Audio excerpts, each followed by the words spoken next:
it's interesting to kind of close out some cases or identify some people that are missing persons. Specifically, if we can get some closure for people and get some justice. A former police officer in Henderson, Nevada. It says K-Bar and the United States Marine Corps. I mean, the truth is, it is a huge knife. I'm Janti. I'm one of the top real estate investors in Las Vegas. Tell Diana, look, I think that Kellis is going to kill me.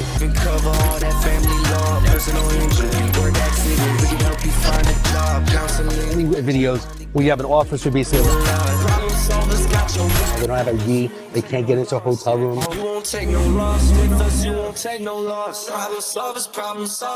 We're here, Problem Solver, the Problem Solver podcast. There's a lot of problems out there. Today we have Aaron. I was about to say Aaron Guild. Aaron with Guild Mortgage. Yeah. Steve Hawks, as usual, Platinum real estate professionals. We have a professional here today. Dave Kohlmeier, the Problem Solver, retired police officer, 17 years as a police officer, helped people with problems the last 10 years, worked in law firms, helping people. I am not an attorney. I'm not giving legal advice. This is my opinion, my suggestion, resources, whatever I say. There's some rumors out there that I'm giving legal advice. That's not true. So the bottom line is that's why I'm making that declaration today. But anyway, Steve and Aaron, I appreciate you guys coming today. Mortgage experience, real estate experience. There's a lot of things that are going on, so I figured we'll jump into some different real estate topics. I guess my first question to you is... Well, Aaron's not just loan officer. He's one of the best. He's been doing it, what, 30 years? 25 years, Steve. And he was around during the crash. 33. REOs, bank-owned. He was buddies with Mozilla. He was a Countrywide guy. I wouldn't say buddies. He was my boss, but yeah. He was... if you might have seen Aaron on CNBC, you know. Okay. Friends of Mozilla Loans. No. Just kidding. We cut that out. Sleeping around the block.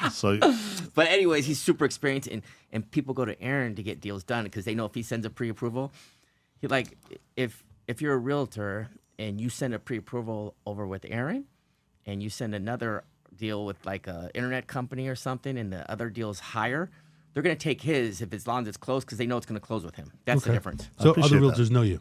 I think most do. Yeah, I think I do a pretty good job of branding myself, and I've been on the market forever. That's what Steve's really trying to say is that I'm super old and been here forever. So actually, you're saying that realtors would know the difference between him and a Rocket Mortgage 100% pre-qual. 100%. Got it. Okay, cool. And if they don't, I try to tell them that. So I usually call and say, "Hey, here's the difference." You know, I like that. If we pre-approve somebody, we're locking it down, Dave. We're not issuing bogus letters. We're not issuing letters based on a credit report, which is, it's one of the challenges today, quite frankly. There's a lot of cancellations in the market today. Cancellations are at an all-time high, and one of the reasons is because the buyer goes and here's what he wants to hear from somebody, here's the rate he wants to hear from somebody, and it's all nonsense. So when they get to finally buy the house and that loan doesn't come through, well, they get frustrated with the market and they cancel. So give us a quick update on the market, what's going on. Craziness in LA. I mean, I know a lot of things going on. Give us just like a quick scenario of what's going on today. Like Aaron said, with the highest cancellations ever. I mean, one of the reports said 19-20%. It's not even close. It's more like 42%. We asked these title companies. I mean, the title company we work with, several of them are over 35%. Like he just said, the number one reason is these buyers are going to these lead generation companies, and they're getting these pre-approvals. And realtors are getting leads from these companies, and they're not pushing back. They can't use another lender because they won't get the leads, right? The buyer's agents won't get the future leads from this company. So even though they know that this lender is probably not pre-approved, they push it forward, right? And then a lot of agents don't know on the listing side that this isn't a pre-approved loan. So 10, 15 days down the road, it gets canceled. The other one, you see this all the time. Yeah, it happens all the time. So, like Steve said, so the way a buyer finds their agent today a lot of times is through online.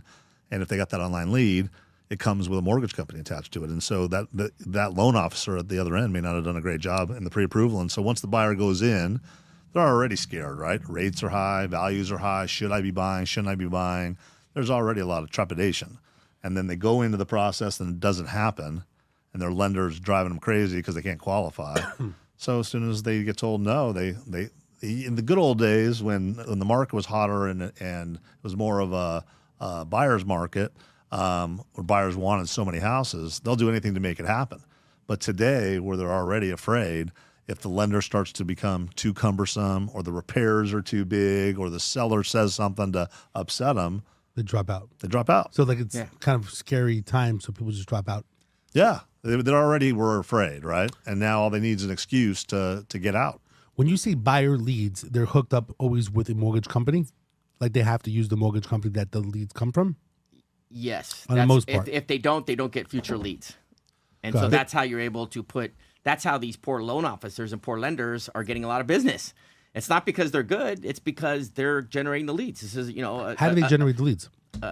the portals, right? Yeah, clear cooperation policy is a major issue right now, major problem that needs to be fixed. That's one of the problems why buyers are forced to go to these sites is because it's the clear cooperation policies actually hurt competition on that. But to other reasons that we haven't seen in the past are coming back. Some of them we have seen in the past. The insurance. People are getting these quotes on their insurance, and then come closing, they get the actual quote, and it screws up their debt ratio, or they're like, oh, you know what, this is too much. And then another thing that we're seeing lately, all these are adding to the cancellations, right? It's just not one thing anymore. It's a combination. People go into contract. They go, yeah, we'll pay $500 for that house. Well, 2 more come on the market at $480. Well, they're not going to buy that house at $500 anymore. So they say, hey, we'll buy it for $480 or we'll cancel.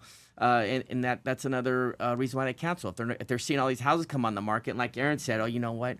We'll get out of it for some reason. HOA. There's a lot of loopholes to get out of the contracts in Vegas, right? So they see a house come on the market less. They see a new home come on the market. That the builder sends them an email that says, hey, we just dropped our houses $50,000. And that just happened. I mean, there were some houses that were brand new builder. They were selling for $550. Now they're selling for $505. Well, if I'm in a contract on a resale, I'm not going to go for it. I'm buying that new home, especially at the lower interest rate. And see what happens with these lead generation companies. When people are looking for houses and they're looking for resales, well, they get emails from the lead generation companies about the new homes. So when the new homes drop their prices now, they're also getting emails from these lead generation companies, and that's how they're finding out about that. And then another reason is lenders, they raise the cost of credit reports. A lot. Yeah. So these smaller companies are like, hey, man, we can't be pulling credit all the time. Well, the realtors want to know. You can't. I don't care about your $100 credit report.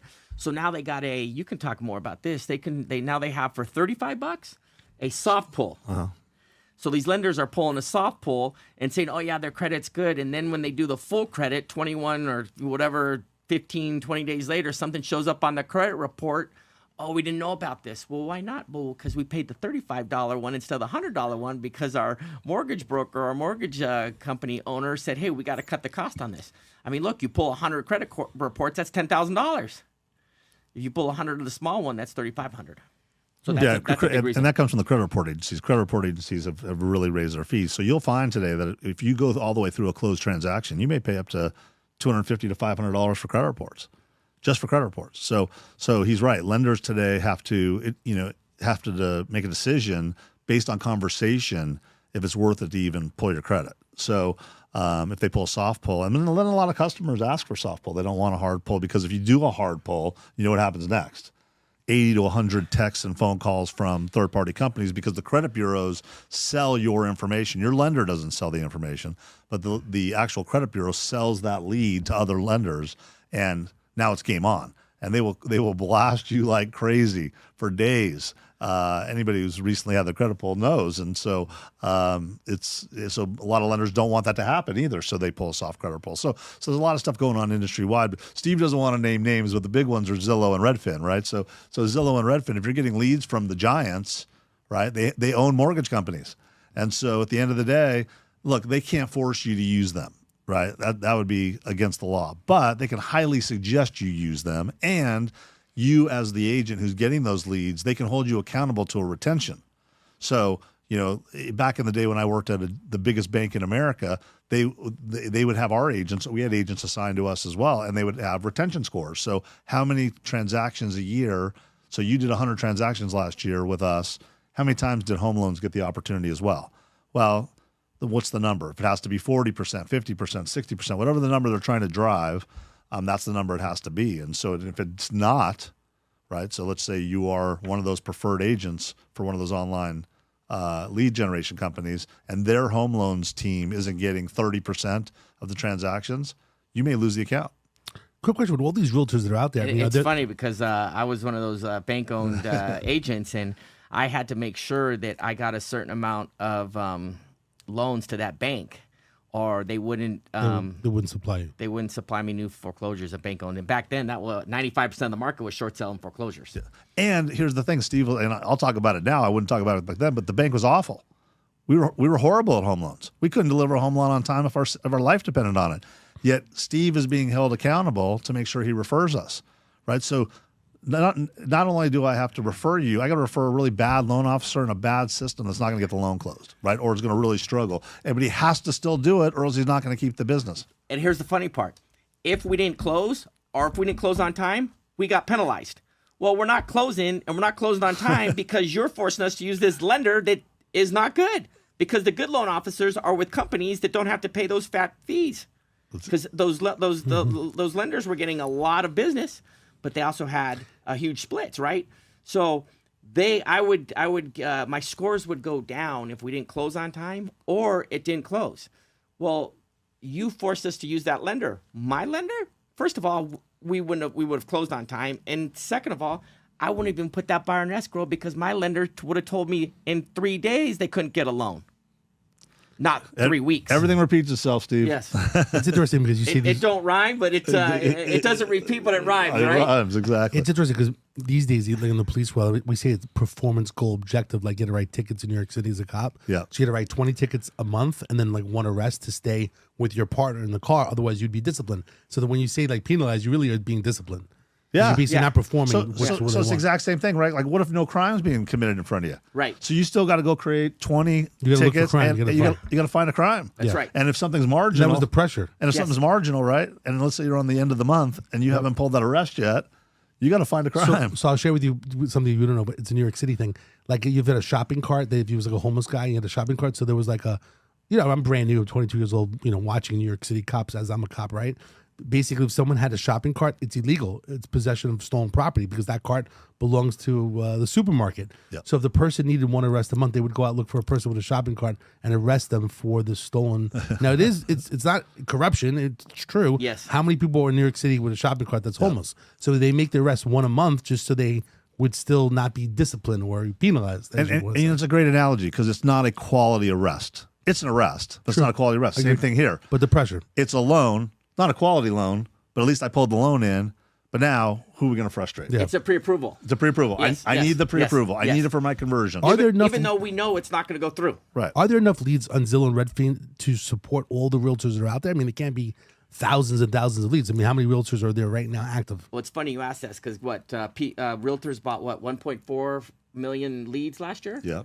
The realtors bought something about 1.4 million leads, and how many transactions closed? I don't know the exact number. It was Like it was 500? So it was 4 million or so in resale transactions. So what averaged 350,000? So what is that? 10,000? Yeah, it was some homes? like crazy amount of leads that were She's saying like bought. I don't know. 100,000 homes, right? and 1.4 million leads. It was some ridiculous figure. I can't remember. No, it was 145 million leads. 104. Okay.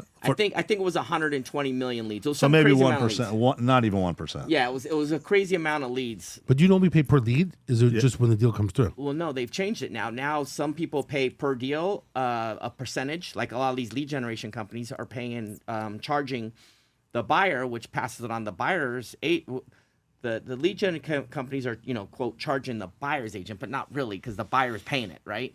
So it's anywhere from 20 to 40 to 50%. Some companies are charging 70% now. So 70% goes to the lead gen company and 30% goes to the agent. How does it work? This is a good question. I never really asked that. But how does it work? Because technically when you give money, like the 50%, doesn't have to be to a licensed realtor. This is to an actual company.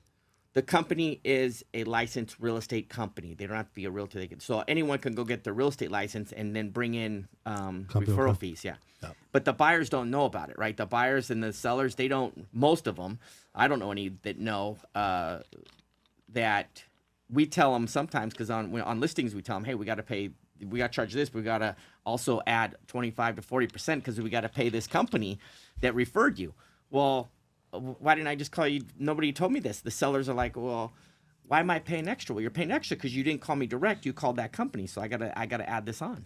So that's what agents are doing now. It's one of the reasons why you see commissions skyrocketing. I mean, commissions have skyrocketed since the settlement. several reasons why. So one of the main reasons why the lead generation companies are up their amount. A lot of lead gen companies used to charge 10, 15 or per lead. Now it's, anywhere, like I said, anywhere from 30 to 70%. That the lead gen companies are charging the agent, whether it's a listing or a buy side. Well, that has to be passed on to the consumer, because if you're paying, if you're getting a commission of 2% and you got to pay out 40 or 50% and you got to pay another split, can't do it. So I got to charge more. So that has allowed. And now that these buyers, a lot of these buyers and sellers, the first, communication they usually get with a real estate company is through these lead gen companies. Well, if all the lead gen company agents are charging 3%, at least 3%, because they got to pay these big splits, well, now it's easier for other agents to do the same thing. So they've caused commissions to actually go up. And then a lot of agents aren't using the buyer broker agreement. The buyer broker agreement was supposed to, as soon as you meet that client, that buyer, you're supposed to have them sign a buyer broker agreement with the amount you're going to charge. Okay. Well, many agents don't do that. All right. And the companies, there's some states where you don't have to do the buyer broker agreement, so it overrode the thing. But they're using a lot of these agreements called touring agreements or whatever agreement they might call it, where it doesn't have the commission on there, right? So you're showing the property, but you're not telling that person how much you're going to charge. That wasn't part of the settlement. The settlement says you got to tell that buyer what you're going to charge him before you make the tour, before you show the house, right?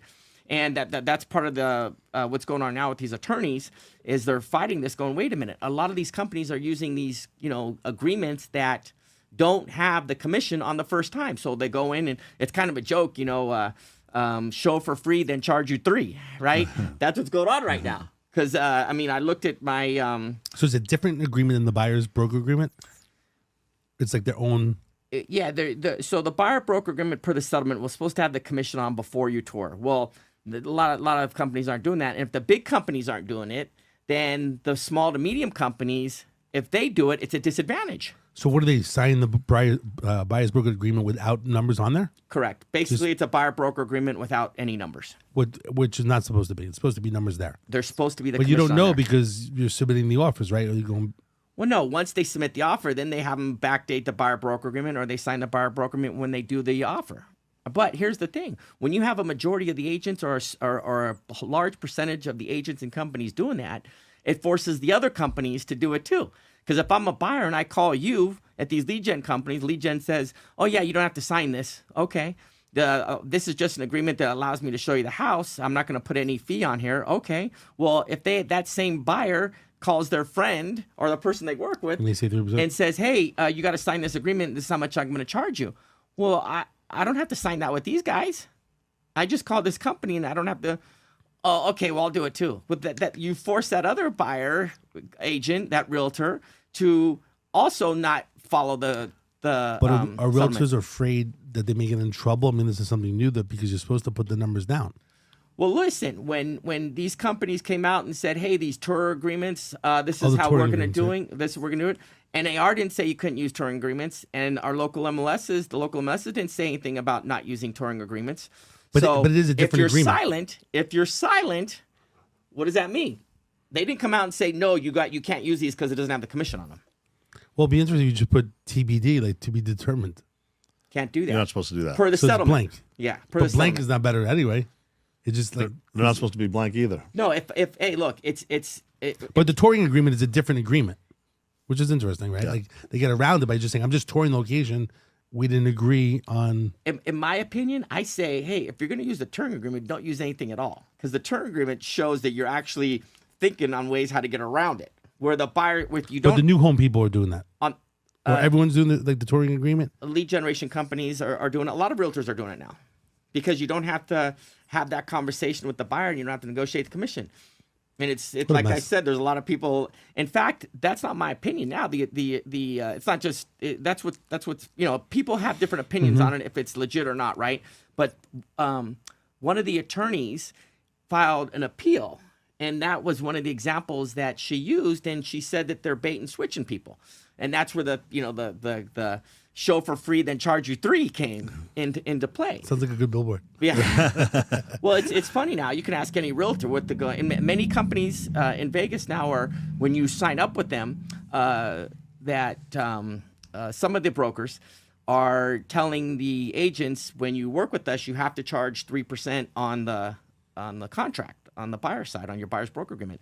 This is in their contract. Well, if enough people do that, they're doing the opposite of what was going on before, right? They're doing, it's just another workaround. So this will last for a little while, but as this goes through the courts, something's gonna come out. Yeah. Well, I mean, one attorney's already mentioned it. So look, when you have thousands of transactions using these agreements, and it's not hidden, it's everybody knows about it. Okay, let's talk about this. So right now, if a brand new homeowner, person wants to buy a home, where are we at? Where under $400,000 homes, multiple offers. Where are we at right now for someone who wants to buy a home in Vegas? I mean, what's the average? To me, there's a lot of inventory under 400,000 today, right? The challenge is what does it look like?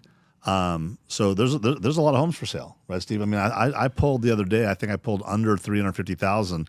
I want to say there was 2,000 homes, maybe more. Under 350. Under 350, because that's really a starter point, right? So that's a starter home today in Las Vegas.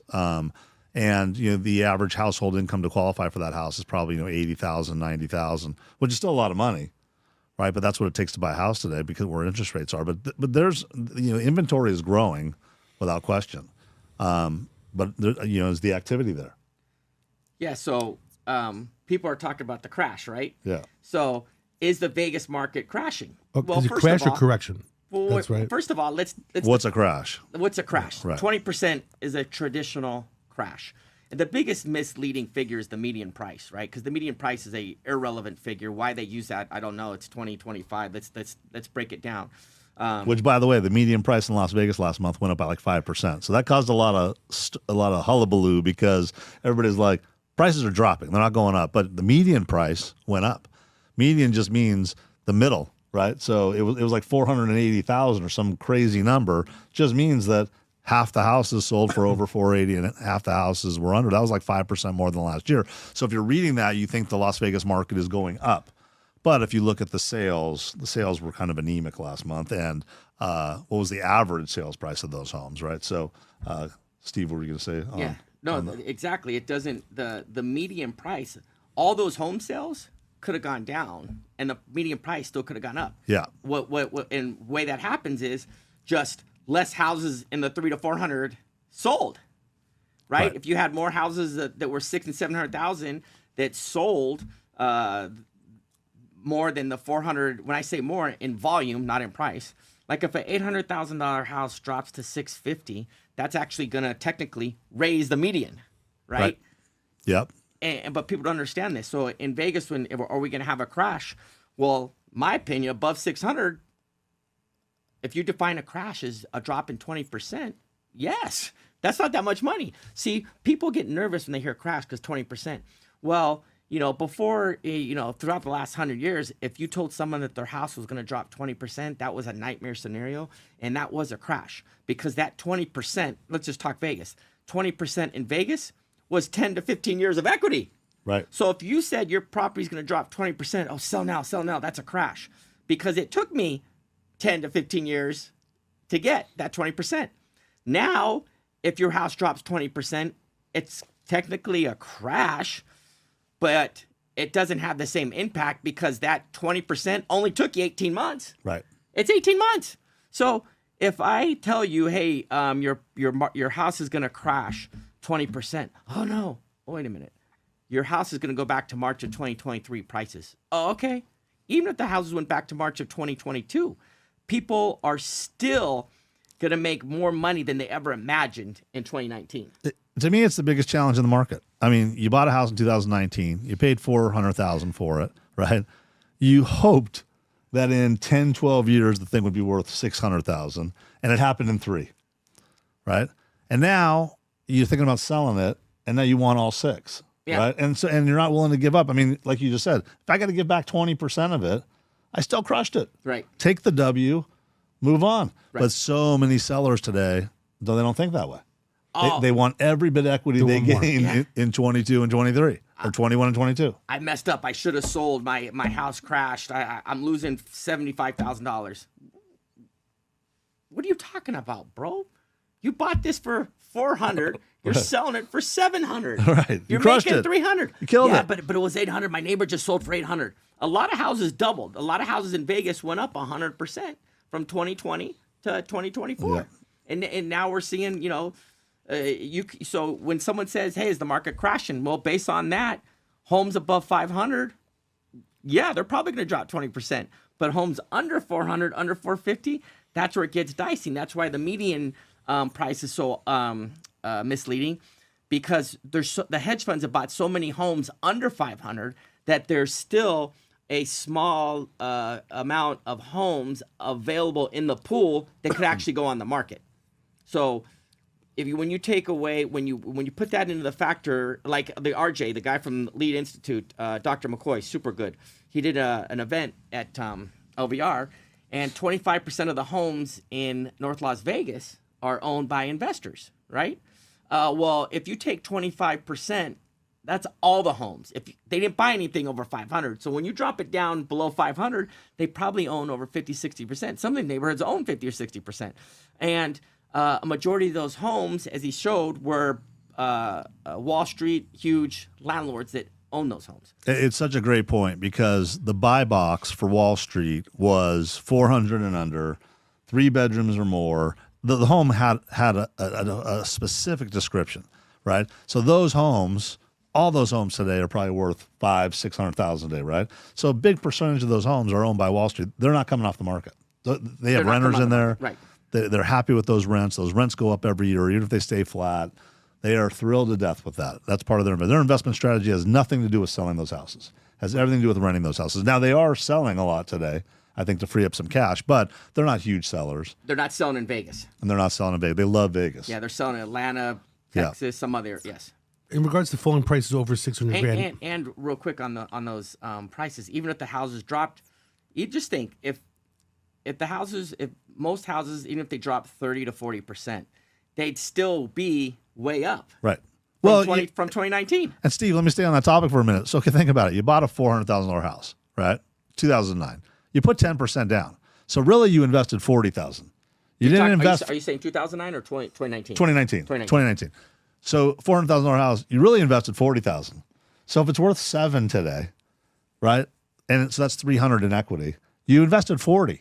You made 9 to 10 times on your money. What other investment in the world in the last 5 years did you do that? Maybe Bitcoin? Yeah, Bitcoin not up that much? That's 900%. Right. That's 1,000%. Right, 900%, right. So Bitcoin's not even up that much. What about the people that did FHA? Right, 3.5%. Yes. Down. So, but they look at it like I paid 4, now it's 7. No. Yeah, you paid 4, but cash out of pocket was 40. So your real rate of return is based on your investment. It's not based on what the asset was worth, right? So, but they don't see it that way. Right. And it's so crazy, to Steve's point. So if I had to give back on $700,000, if I now have to sell it for $560,000, right? And I walk with $160,000, but I invested $40,000, still made 400% on your money. Right. Right? You didn't lose anything. And we're using 2019 numbers. Right. If we go back to 2009, all the people that bought between 2009 and 2014, forget about it. They paid $170 for those houses. Yeah. $200, right. Yeah. I'm a 2009 guy. Yeah, a lot. And let's also talk. A lot of people, even the homeowners that are in houses, want their prices to drop right now because the cost of living, especially in these other states that you're in. Yeah. I mean, people free and clear properties, they don't have any disposable income because their taxes and their insurance has gone through the roof. Not to mention the other cost of living. So, David, insurance is a good point, because insurance, to Steve's point, and we had this discussion the other day, the insurance industry even says insurance is going up 10% a year. Minimum. Every year. But in some places, like, and you've been doing this, I've been doing this, when we have home buyers who buy a house that's built before 2006, let's say, you'd be shocked at how much the insurance is on that house. It could be a $400,000 house. The insurance premium may be $5,000 a year or more, right, on a house built before 2006. Or some insurance companies are just saying, I'm not going to insure them at all. Right. Because they know a new roof is coming. Yep. Right. They knew new AC is definitely coming if it hasn't been replaced. Right. So there's big expenses coming. So they won't insure a home that's below 2006. Some of the companies aren't insuring them. So what do you do? I mean, is there some company out there or just a higher premium? What you get some random insurance company subprime that charges premium. Exactly. They charge crazy amount of money. One of the largest insurers in Nevada is not insuring homes built after the year 2000 because of water damage. And don't forget, one of the reasons why Vegas had such cheap insurance for so long is because most of the homes were new.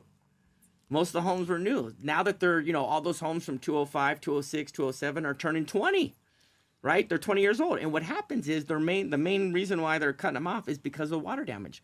What happens is these little, $15 pieces PVC shark bites on the pipe somewhere, whether it's the toilet or whatever. If the person isn't home and it starts leaking and then it floods the floor, well, that's 15, 20 grand. Well, what do these homeowners do? A lot of them.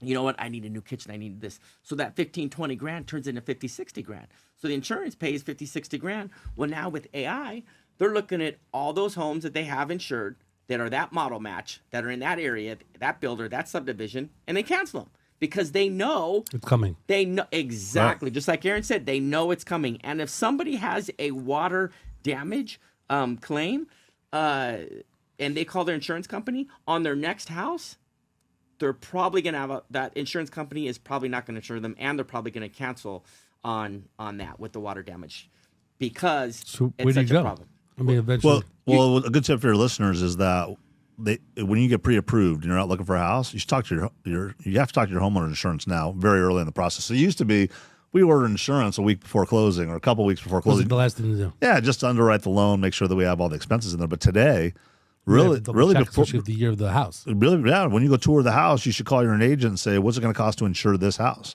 Because you'd be shocked. You think you're out there shopping for a cheap house at $350 or $400. But the insurance could be $200-$300 a month. So it's not insurance laws. It's not insurance regulations. It's just basically the insurance. What would you call it? It's not laws or regulations. It's basically their assessment. Yeah, it's their assessment of the home of the property, right? And then using AI basically to see every home that's like my first home was 1977 square feet. They probably check a community HOA, how many insurance claims were on the 1977s. There must be a problem. And then either raise the premium or not insure it at all. Because these days, everything's like the cookie cutter, right? It was 1450 square foot. Well, the reason why insurance companies are leaving is because of regulation. They're not the states aren't allowing them to charge what they need to charge to make money. Because guess what? If they were making money at those rates, they wouldn't be leaving. Right? Do you leave?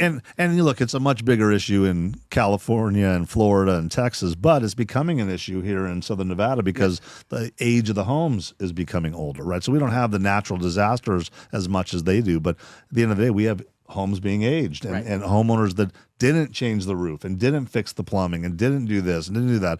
And so nowadays, like you said, because of technology, they know. Yes. Like it's like the reason why, a lot of people ask me like, how can an appraisal waiver happen on my house? Well, appraisal waivers happen on your house because Fannie and Freddie have 90 years worth of data in the neighborhood. They've bought that loan 100 times in your neighborhood and they know exactly what the house is worth. Right. Like the appraiser is just there as a rubber stamp to say, hey, that thing's still there.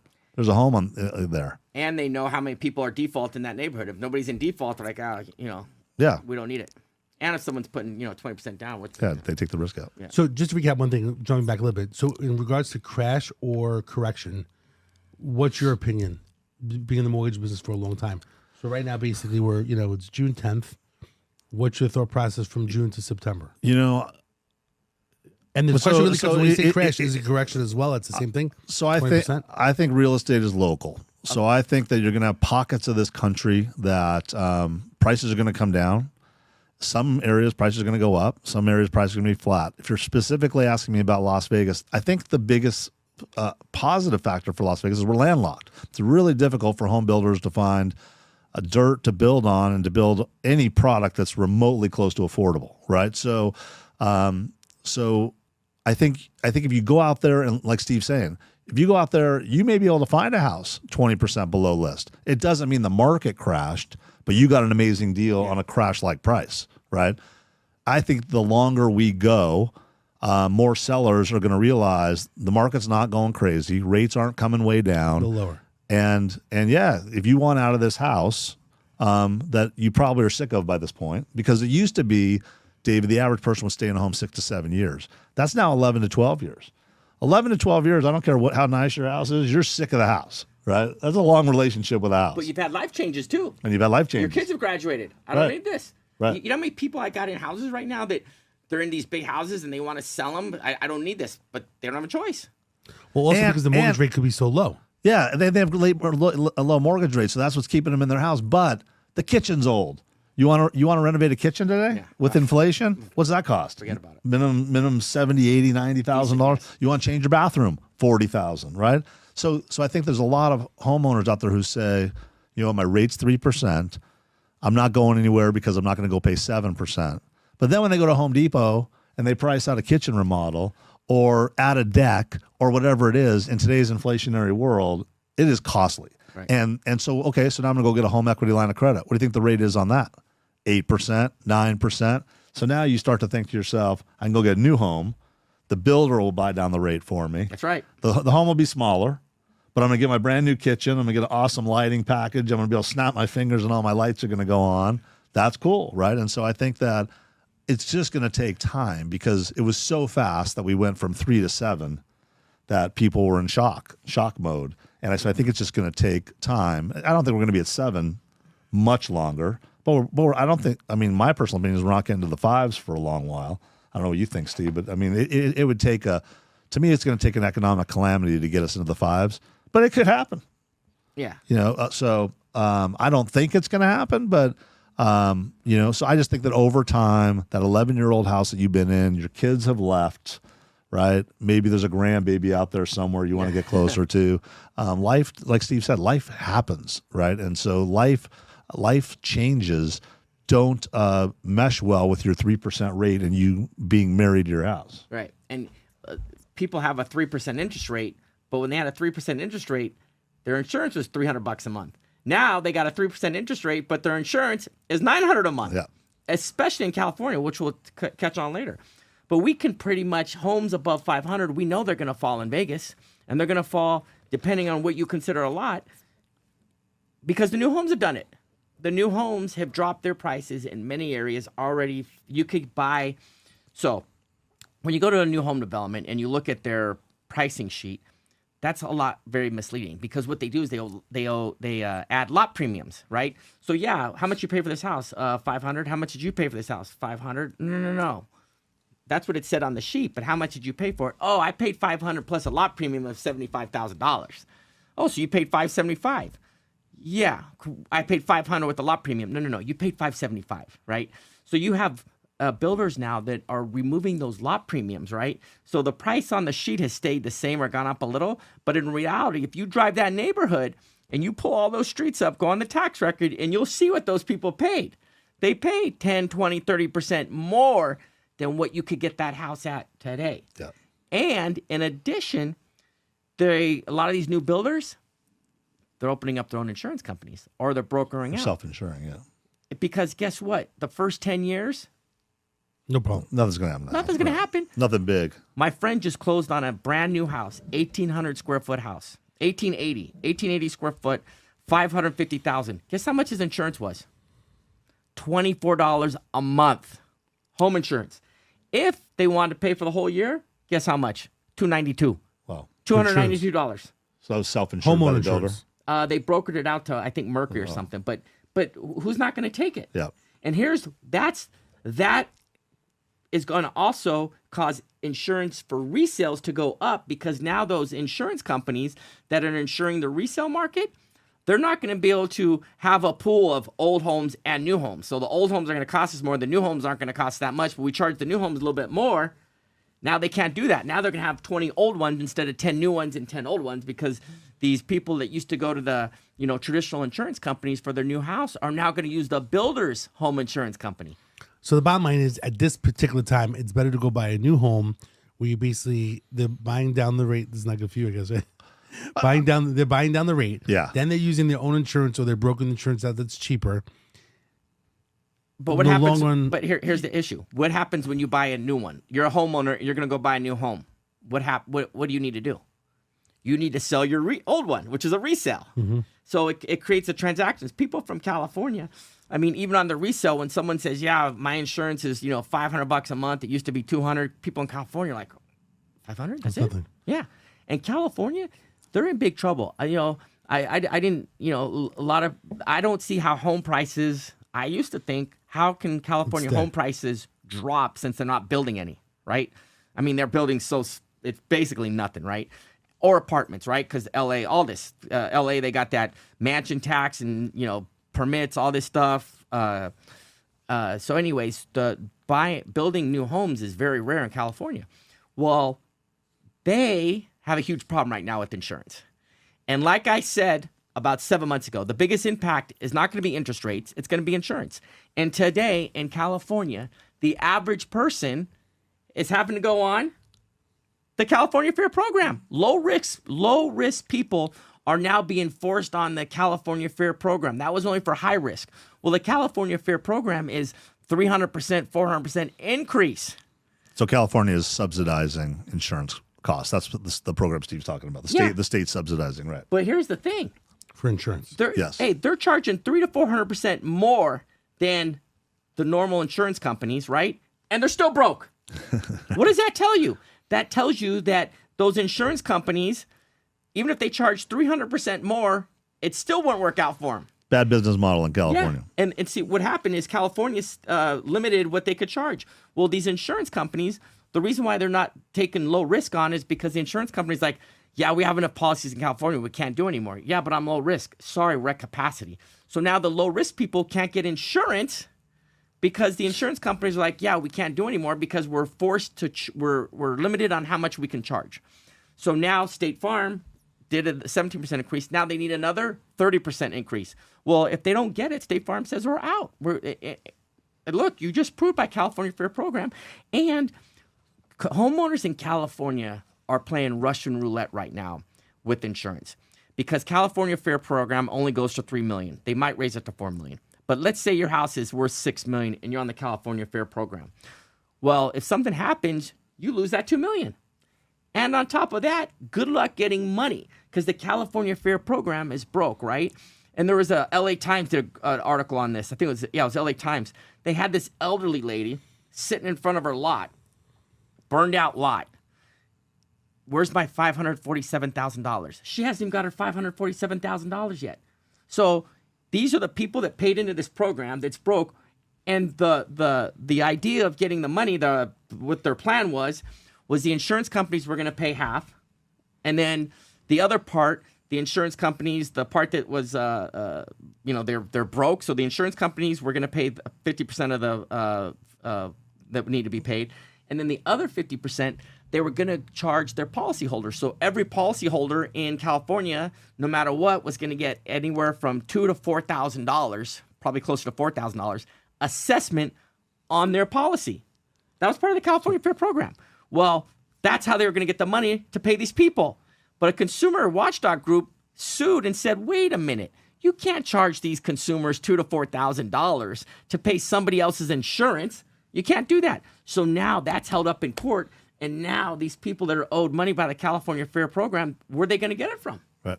The California Fair Program. And meanwhile, you're putting more people on this program? Right. But is this specific to with the fires as well? That's always been around. No, insurance was high. No. It's insurance. The biggest problem for insurance companies in California too is water damage. Look how many they have water damage there too. The old homes they have. Hey, just like we were talking about that kitchen. Well, guess what? The insurance companies, they're paying 40 to 50% more to redo those kitchens, redo that house, redo that because roof. there was a water leak or something burst, right? Yeah. So guess what? California for the last 20 years, California has been subsidizing the home prices in California. Because if your payment is $500 to $1,000 to $2,000 less, you're willing to pay more for that house. I'll buy that $2 million house. What's my payment? $7,000. Is that everything? Yeah, that's everything. Well, yeah, my insurance is only $500 because California put a cap on what the insurance companies could charge. Well, if that wasn't there, the true cost of that insurance would have been $2,000 a month. So now your payment's $8,000-9,000. Why are you going to pay $2 million for that house? I'll give you $1 million for that house. Right. Now you know why everybody's moving here, David. But let's go back to something you said that I kind of gave you an eye roll. Is it better to buy a new house than a resale? sometimes. I think that what you got to do is you have to figure out your budget, figure out what you want, and you got to go look at new because they're buying down your rate, they're giving you their own insurance. There's a lot of benefits. But to Steve's point, there's also sellers willing to discount. So I think you also got to go look at a resale and see if you can't make a great deal on a resale, right? And so it's still compare it, and still the price per square foot. You're going to get more house out in the resale market than you probably are new, right? Those newer homes are being built smaller for the most part. Small backyard. Yeah, it depends. Depends. Yes. Depends upon the area and so on. I got a good question for you in regards to high rises over the years. But here's the thing with the new homes too. Like if somebody wants a pool with these limit crazy regulations that Yeah. they put in Vegas, people are like, "Wait, I can only build that size of a pool?" 600 square feet max, right? I get confused when that happens. So it's right now a new pool. 600 square feet, no more. What's a normal pool? I mean, you have pools in Vegas I that wonder what are mine is. I They're don't even know. huge. yeah, like what by what is your pool? I don't know. Yeah. That's a good question. It's probably bigger than But 600 is the max. Yeah. Yeah, so a lot of people are coming to Vegas going, you know what, we're going to Arizona. And homeowners got to realize too, listen, the number one buyer for your home, California Exodus, is Californians. Well, guess what? You're not just competing against your neighbor, the new homes. Now you're competing against Arizona. Because Arizona prices, there's many areas that are down 25, 30%, and they got 30,000 homes on the market right now in Phoenix.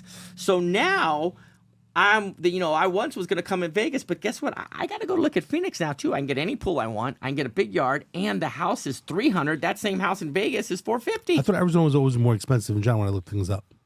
Scottsdale, Phoenix. It's still more expensive, but not by much. It kind of mirrors our market usually. Yeah, there's areas because don't forget Phoenix, they can actually build houses, and they have Phoenix land. is much. And look, you got Arizona. If you're a younger generation, what's more likely for you to get a better paying job, Vegas or Phoenix? Because Phoenix is expanding more. It's also larger, right? Oh, Phoenix, Yeah, Phoenix has high tech, they got a better education system. So Vegas has to pay attention to that. We can't just in this current condition, we can't just rely on the California Exodus, right? And the locals, even if prices drop 20% and rates drop to 6%, 70-80% of locals still couldn't afford it because when prices were 20% less and the rates were 5.5%, only about 75 to 80% of people still couldn't afford it in Vegas. I'm actually curious now what the average income is in Phoenix, Arizona compared to Vegas. We'd have to look that up. But the other advantage Phoenix has is they've been able to grow width-wise. I mean, the land's owned by private people. In Southern Nevada, the land's all owned by the government. So it's a challenge, right, to free that up. In Phoenix, they've been able to make Phoenix very, very wide. I mean, there's obviously communities all over. Huge, yeah, tons. In regards to high rises, I'm just curious. I know we had some different topics, but high rises. How come over the last all these years, I always think that I have a unit at Sky and Allure. Why are they not building other high rises? Like in Florida, now we see that all these units are available and there may be a crash. They have more because there's so much. When we go to other cities, you see them building all these high rises. But in Vegas, I understand people always say the cost has gone up. But over the last 10, 15 years, right, even like Trump, next to Trump, there could have been a second Trump Tower. All these other places save second space to build. How come it never build? Well, the condos, no not demand? high rises, not high rises, but regular condos. High rise in Vegas. condos like Sky, Allure, Trump. Yes. Palms Place. The reason why there's no condos, regular condos in Vegas, the main reason why is what developers said is, too many lawsuits. The construction defects are like, we ain't building condos anymore because these guys are just killing us on these ridiculous lawsuits. So the cost to get insurance, all that, it doesn't make it cost effective. So you could probably say the same thing with the high rises, but I don't know why they're not building more high rises. But I mean, what's the market for high rises right now? There's a huge market. There's a lot of inventory for high rises right now. And I wouldn't touch any condo or high rise right now unless I knew for sure the HOA was legit. I mean, the HOAs, I wouldn't touch a condo right now in Vegas with these HOAs because even if the HOA says, yeah, we're okay, well, did you audit that? Yeah, okay, well, where did you get those numbers? So you got a bunch of people running these HOAs that have no real estate experience most of the time and a lot of time no accounting experience. Yeah. And they're making decisions like deferring maintenance based on, you know what? I'm going to sell this condo in 2 years. I'm going to put it on the market right now. I'm going to defer the maintenance. I'm going to keep the HOA low. So we're going to dip into the reserves and pay all the increase in insurance. And I'm going to sell my condo. Well, now we're seeing, this. I mean, how many condos are blacklisted right now in Las Vegas? Thousands of units. Well, you used to always say it was a hard time with the financing situation, and then people Well, I mean, you still because qualify? like Steve's saying, the HOA has to keep up on the insurance demands, and so if they don't have enough coverage, right, and so They raise the your HOAs. HOA every 2 years does a reserve study, right, and so and in that reserve study they tell them how much they should have in reserves. Not as many HOAs listen to that reserve study as they should, and so it could make financing more difficult if you don't have enough coverage in your building. And with insurance rates going up, a lot of them have ignored that, and they're keeping their insurance premiums with there, so it makes the project tougher to lend in. But there is one new high-rise going up, Cello Tower in Symphony Park, right? Oh, yeah, there's one downtown. Downtown. Is that hotel or high rise? It's a high-rise. So it's Cello, right? Cello. So it's going to be interesting to see, I mean, I followed them online, and it sounds like their pre-sales are going okay, but who knows for sure? Because that's the first one being built, to your point, in a very long time. But I think it's to Steve's point. Literally, the day you open, you're going to get hammered with a construction litigation lawsuit. And then I own a unit at the one. My HOA dues at the one Las Vegas, and so my HOA dues when I bought that place were $300 a month. Now they're $1,000 a month. Wow. Right, and I'm on the 4th floor. And so, yeah, I mean, there's some people been there paying $2,000 a month. And so the HOA, it's not the best proposition, especially because probably most buyers of a high rise in Las Vegas are second homers. And at some point, it's just not worth it, right? I mean, you might as well go have a house and let somebody manage your house. Is it that much? Wow. Yeah, at the one, I'm paying $1,000 a month HOA. That's one location I've never went inside. Of all the places, that's the one. You should come check it. It's a cool place. I mean, but that's what he's saying is true throughout most of the condos and high Goes back to the rises. insurance situation. 1,000, and like he was saying, your condo might not be blacklisted now, but the HOA might say, hey, our insurance is going to go up 75% if we meet the requirements that these lenders want. We ain't going to do it. Well, yeah, now your value is going to go down, and your HOA might be, you might say $50 a month or $100 a month or $200, whatever it is, but your condo or your high rise is going to drop a lot because you're going to lose all the lenders. The HOA, that's crazy. $1,000. Yeah, and somebody asked me the other day what amenities they add. Nothing. They didn't add any amenities. Where? At the one. It's tennis court? They already had it. They've had tennis court, and they have an incredible gym. I mean, they have great It's cheaper pools. to stay in the RV park next door. 100%. But don't forget, these condos and high rises, what do they have? They got maintenance. Maintenance Right. is up 30-40%. Their insurance is up who knows how much. And then these HOAs, when there's litigation and stuff, the insurance covers that. So the insurance company's like, hey, we're just going to add it to you. We're just going to add it to all these, HOAs. We're going to add it to the insurance cost. So we don't care. The people need to step up and start fighting back against these ridiculous lawsuits. I mean, even when there's legitimate lawsuits, you give them crazy amount of money. Well, the insurance companies are paying that. No, we're paying that. We're all paying it. And then these people trying to sell these condos, they're not going to be able to get in. And if you're an investor and you're buying a condo right now, that's an unfunded liability because you don't know The future. Yeah, and the older the condo, you've seen these townhomes on TV, these older townhomes that are all over the news right now with, they don't have enough money to fix this, fix that. They just passed a law in Carson City that now when these not high rises, condos or townhomes, whatever, the maintenance needs to be redone or plumbing or roofing, they can add like an LID to it, right? Well, that's still going to go on the unit. So, Yeah.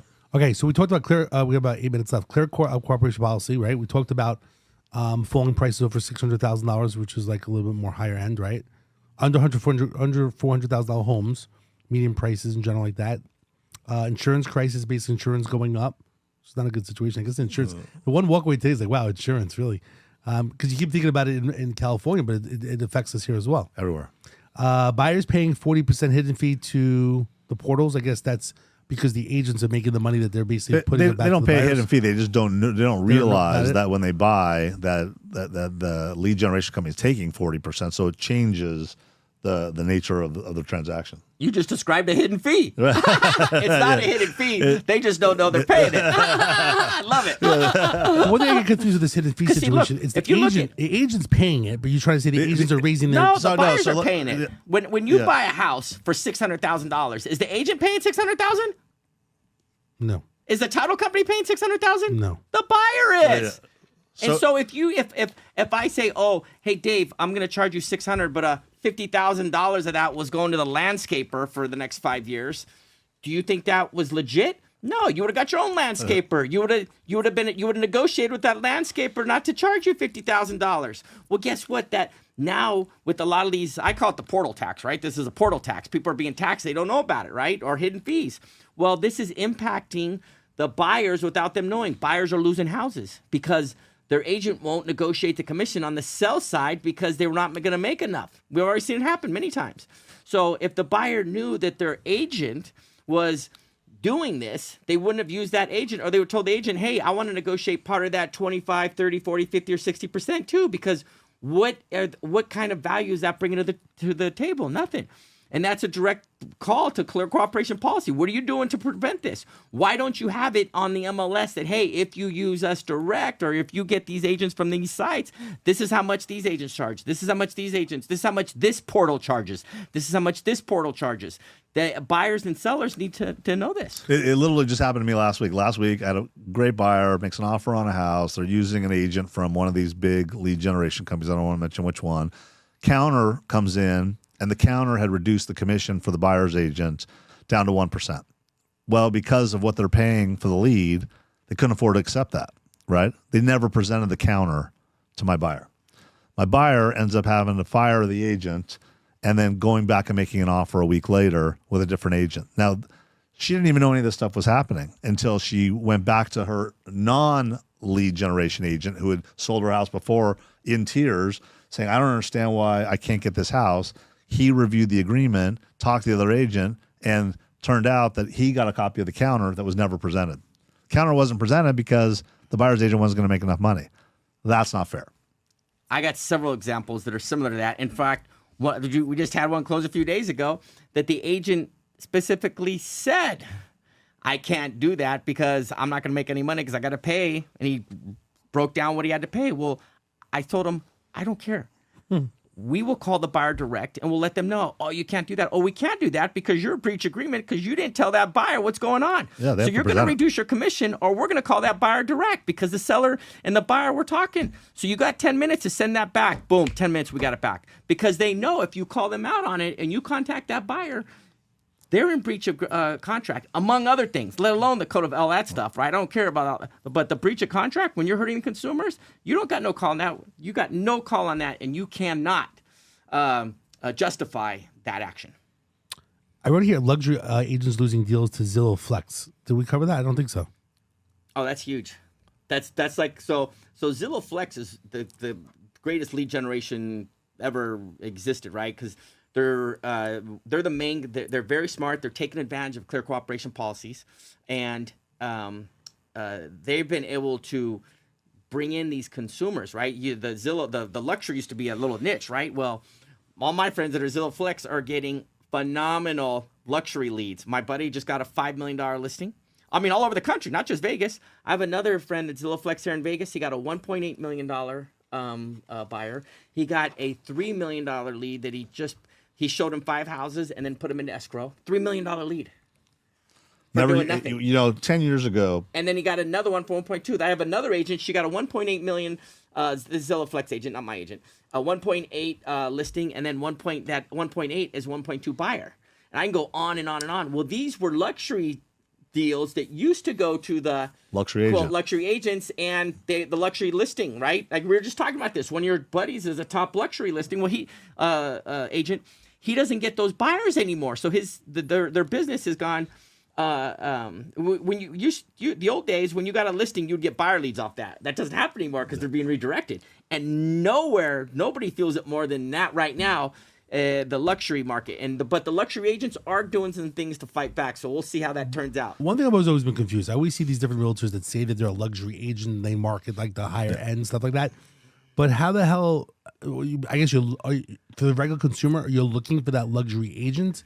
Now Zillow Flex basically are supplying the leads for buyers, and it is more for high end or for regular end, right?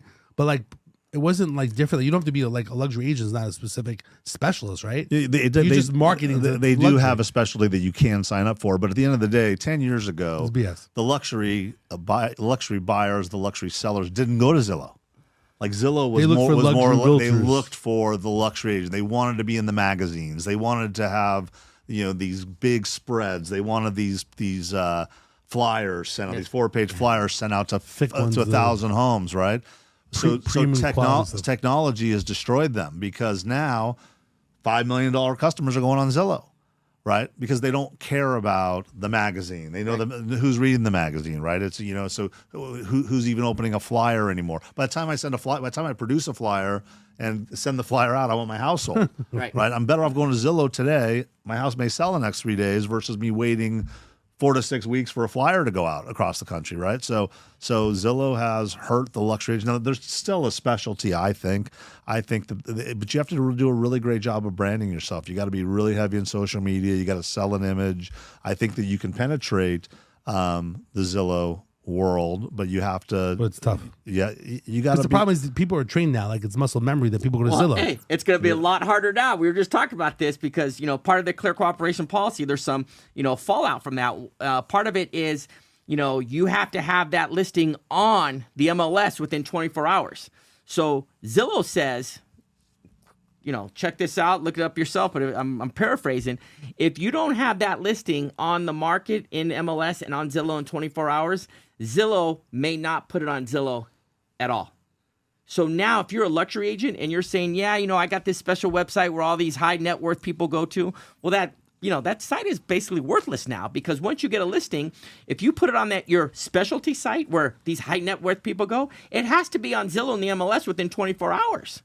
Yeah. Once you get the listing. So now, I mean, the Kings. Before they used to put it more on the luxury sites and stuff like that. Yeah, because they have luxury buyers too, so they could say, "Look, I have 1,000 people in my database who've all bought $1 million homes, and we're going to spend the first 30 days just marketing to them. We're going to hammer on them. We're going to send them to my special website." Before you didn't have to put on the MLS right away. No, you could before clear cooperation policy, you could market and you know, clear cooperation policy helps and hurts companies. Anytime a policy is created where it hurts and helps companies, it should be abolished. Okay, there shouldn't be something where if I do this, it's going to help me. It's going to be able to charge consumers more. If I do this, it's going to help this company. No, that's not a truly free market. Let the open market, free market justify exactly who's the best, who can get the most money. The market will determine that. And, you know, King Zillow just came down with the hammer with that ploy, because now if you're a luxury, and you see a lot of these luxury companies are going, oh, whoa, we don't want to do this. This is not, you know, we're not going to honor this. And they're trying to fight back, but it's too late. And, you know, what King Zillow did to the franchises as far as searches, remember, you're listing your lead. Remember those franchises, a lot of them used to recruit you. You're listing your lead. Well, that doesn't exist anymore, right? Yep. And now they're hitting the luxury brand, the luxury niche, and Zillow's making a huge headway. And it's going to be interesting to see how powerful they are, because the longer this policy lasts, you're going to see this impact the luxury market, how it was done in the past, and you're going to see many of the luxury agents be turned into a commodity, and we're already seeing that. That's not my opinion, because all you got to do is go look at all the luxury listings. There's a lot of agents out there that have only done 1 or 2 transactions in 5 years, but they got a $1, $2, $3, $4, $5 million listing. That didn't happen before. Happens all the time now. Now it's regular. What about the buyer sites? Right. These agents that have never done a high end or hardly, there's a lot of agents out there. Their first, you know, one of their first 10 or 15 deals is a $1, $2, $3, $4, $5 million deal. Because they're getting off a lead gen site. What's more people going on Zillow these days? Redfin, or was it Homes.com is really trying to push, right? I think it's Zillow number 2, Zillow, Homes.com, Realtor.com, and then Redfin. Redfin is a very, very small piece, but King Zillow dominates. Yeah, so Zillow's the top one, okay. Yeah. And see, that's why when King Zillow makes the rules, NAR adjust. You saw these, NAR just had some meetings, and they made some adjustments. Well, yeah, you did, because King Zillow already made those adjustments. And see, the MLSs, they're going to do whatever King Zillow says, because the MLSs, they're scared right now. They're dinosaurs. They're relics. So what they're trying to do is stay relevant. The way they stay relevant is to feed King Zillow, right? Because if Zillow says, you know what, agents, you can start putting your listings on Zillow and not worry about the MLS. Well, if that happens, the MLS is right now, King Zillow has it made easy, because once the listing goes in the MLS, Zillow gets it right away and then puts it out there. So it's less work. But if Zillow says, you know what, we're going to create our own MLS, and we're going to have our own agents. Yeah, we're going to have a national MLS. We're going to have a national MLS. You don't need these MLSs. It's ridiculous that we don't have a national MLS. They could do that now. Tomorrow. Yeah. They could literally do that. They could literally wipe out every MLS tomorrow. And we don't need 500 MLSs. Zillow's looking probably be very happy, right? If all these MLSs went out of business, Oh, they'd be thrilled. But so King Zillow becomes, and it's actually interesting why they haven't done it. I mean, why is there no national MLS? Because they don't need to do it. Well, because the MLSs are pushing back. Because if we have a national MLS, we don't need these 500-600 local MLSs. I mean, look how archaic our MLS is compared to what Zillow and all these guys are. How advanced technology why are buyers, when I send an MLS link, why do so many buyers send me a Zillow or a Redfin link after they saw the house way on easier MLS? to search. Way easier to search. Yeah. Yes. Okay. And don't forget, Gary Keller just cut a deal with the parent company for CoreLogic. So he sees the writing on the wall. The problem is he's a little too late because Zillow pretty much corner the market, right? Yeah, but with that new policy, it hurts the MLSs, right? Mm-hmm. It doesn't hurt. It helps the MLSs, but it hurts what the CoreLogic. So now it's harder for Gary to create his own website to where people will go there, because if Gary tries to create a Keller Williams MLS site, it's not going to work because you have to have it on Zillow and the MLS within 24 hours. All right. So that law, that policy inhibits competition greatly. To wrap things up, I want to ask you both questions for basically for investment for people that want to invest in the future. But I have one good question. In regards to EXP, we talked about this before. Are things worse now? I always ask you for explanation of EXP. People go to EXP. My wife basically was their brokerage place was trying to go to EXP. They did, and then we wound up leaving. Are EXP agents, are they better now than they were, or are things worse now for them because of whatever economic times or whatever's going on? Because like I used to talk about that almost a year ago when that happened with EXP. Would you say things are worse for EXP agents now? Because they're definitely not making the residual, like the whole multi-level marketing concept that I know of doesn't really exist because there's not that many agents that are out there. People are not selling and buying as much. There's several downlines, right? So that's too much of a broad question. That's like saying, are Keller Williams agents doing good or independent agents doing good? Well, yeah, I can look. There's a lot of Zillow Flex accounts at EXP. So those EXP accounts that are Zillow Flex, yeah, they're killing it, right? Because they're dominating that market. But if you're an EXP agent and you're not on that Zillow Flex team in that market, you're getting a listing and that buyer lead's going to your competitor unless you're in their downline, right? So if you're not in their downline. And the CEO, Leo, from EXP, he's a big promoter of the Clear Cooperation policy and the Zillow policy. Well, you have a lot of Zillow Flex accounts, So if you have a lot of Zillow Flex accounts, and you're going to do what Zillow says, and that's really helping them. But what we've seen in the past, when you rely on a company to generate your leads, that's a problem. You need to look what Keller Williams, look at all these other companies that used to partner with Zillow. It's not partner, but they would. Actually, yeah, because collaborate. Well, no, you like a lot of companies. If you went to work for them and you got a listing on Zillow, it would only be you. Like there wouldn't be. Remember, they used to have 3 agents on the side. Well, if you come work for our company, we have a deal with Zillow where on your listings only you will be featured. Well, that was a reason to go there. Well, once Zillow got everybody in there, they were smart like a Trojan horse and said, you know what, we're not doing that no more. This is what we're going to do now. And that, I mean, look, every company and all the top companies in Vegas used to, one of their strategy was they would pay, Zillow anywhere from 10 to 100 grand a month to bring in buyer leads. And then they would shuffle off those leads to their agents, new agents, and then that broker, that team lead would take 50%. Well, Zillow's like, especially to pay for the leads. Yeah, so Zillow's like, well, why don't we just do that? So then Zillow switched and said, hey, we're going to take that 40%. Eventually, Zillow will be charging 50%, I would say, in the next 12 to 18 months because they can. But the big companies out here, they used to take those leads and give them to their agents, and they would collect the 50%. Now, Zillow's taken that, Zillow Flex portion, and it's huge. I mean, go look at I encourage everyone to go look at all the real estate stocks from the time the Clear Cooperation policy was put into place and now. And watch how, after the first year of Clear Cooperation policy, what happened to the real estate stocks besides King Zillow?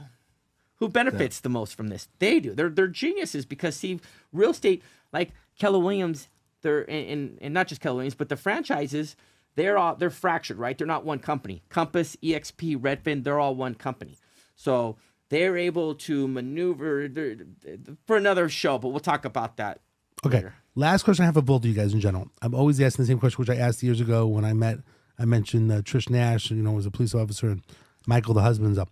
What would you do today for investment wise. Now, it doesn't have to be in Vegas. If I have $50,000 and I want to basically invest in the future, I mean, years ago it's great, right? 2009 to today, the market basically went up. It was a foreclosure market. Government gets involved. Basically, now they really wouldn't be a drop for $200,000-$300,000, maybe a 20% correction, or if we want to call it AKA crash. What would you do with 50 grand today? You want to buy real estate, like my kid, right? My kid's 10 years old, turning 11, 6 years from now.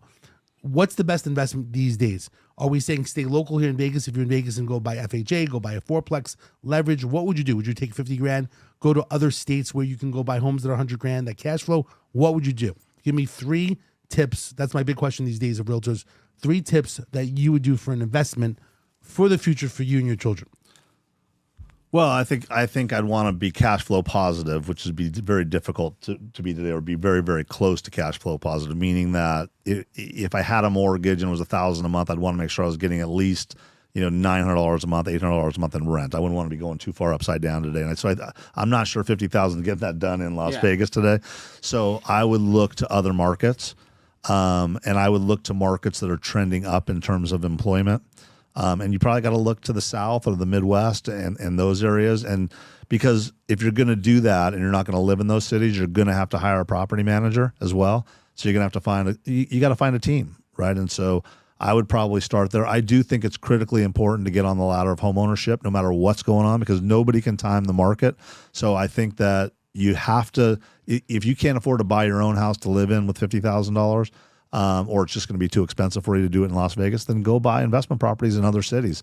But I would probably try to buy 2 or 3 in the same city so that my property management fees went down a little bit and it wasn't as difficult to manage. And then the other thing that I would just know that I wouldn't be afraid to do it. I would pull the trigger, because I love telling this analogy to home buyers today, which is if you go back to September 2020, right? We are embroiled in COVID, right? Interest rates are 2.9%.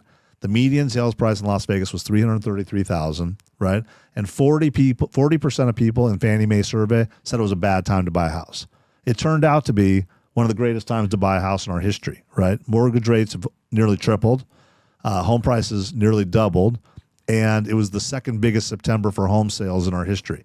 But 40% of people in that moment thought it was a bad time to buy a house, even though they were sitting in the greatest buying opportunity ever. So I think you step up, you do it, you take your $50,000, you get it out on the streets in the terms of home ownership, but you got to find the right community to do it in.